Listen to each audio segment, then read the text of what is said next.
One of these days, one of these days, when the Lord call me home, well, soon we'll be done with the...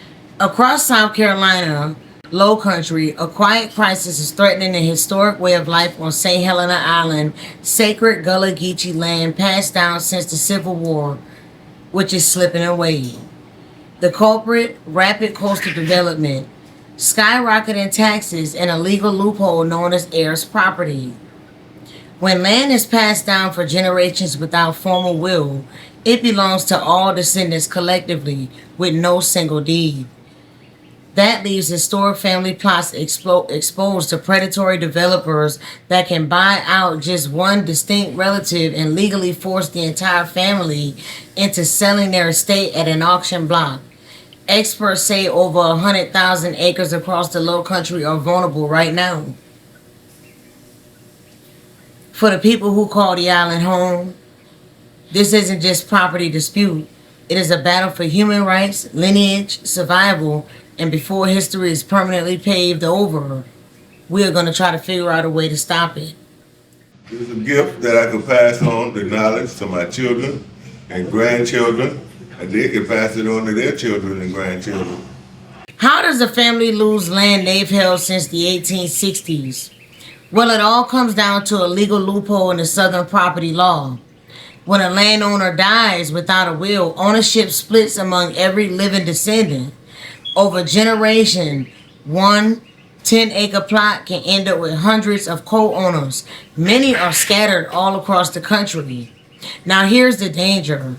South Carolina law, any single co-owner, no matter how small their share, can ask the courts to force a sale of the entire property. Predatory developers actually exploit this. They track down distinct estranged heirs to buy their tiny fraction of their land for a cheap price. Then they file a lawsuit.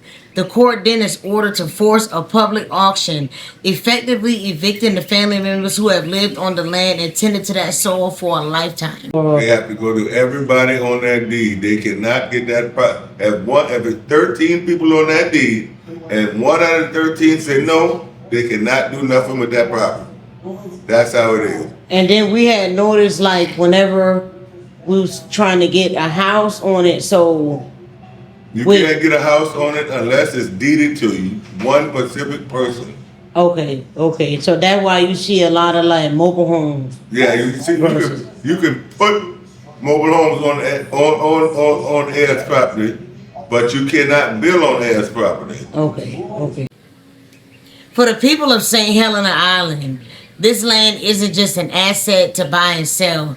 It is a sacred reciprocity of identity, lineage, and spiritual connection. It was good growing up around my family and our plot of land.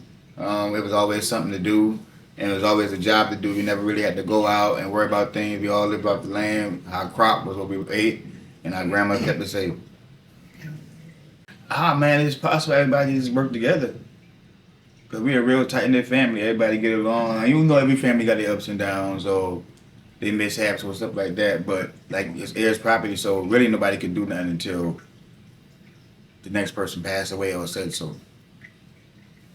From unique Gullah dialect to traditional net fishing, this culture is fundamentally tied to the physical soil and water. Displacing a family means severing centuries-old lifeline. Protecting heirs property isn't just about real estate. It's an urgent human rights battle to save a living piece of American. I'm all right here. Man, I'm from Beaufort, South Carolina. You hear that? Alright. Boy, I'm from Beaufort, South Carolina. You hear that? Don't worry about it. But that is something to be worried about. I'm from Beaufort, South Carolina. So basically, it's like somebody just got up and say, okay, I want a house, and boom. Yeah, my granddad was a union worker, and he used to work on the railroads. And he came down here, he seen a plot of land in Pipe Hill, brought my grandma down, and people just started migrating. Defending the Low Country's heritage is moving beyond defensive courtroom battles. Today, the Gullah Geechee community is building an enduring shield against displacement through protective, sustainable solutions. Groups like the Center for Heirs Property Preservation are leading the charge. They are helping families map complex lineage, clear clouded titles, and draft formal wills to lock down their land permanently. But it's not just about legal aid. Advocates are training landowners to turn their properties into active economic assets through sustainable forestry, farming collectives. Families are generating revenue needed to fight off rising property taxes. I don't know if that's like a lack of people losing their land or what the case may be, but there's a lot of for sale signs up. And I don't know if that's because of the property values going up or down, but yeah, there's a lot of signs around. Subdivisions being built is a big thing around here, but it is a lot of people around here, more people down here too. So that might be a thing. The more people, the more they build it up. Yeah, boy. I'm in the car now. I'm finna pull in the In driveway. the compound, you own your own space. You can pull something down there on your own piece of property, and then that's yours. This battle serves as a profound lesson for the entire nation.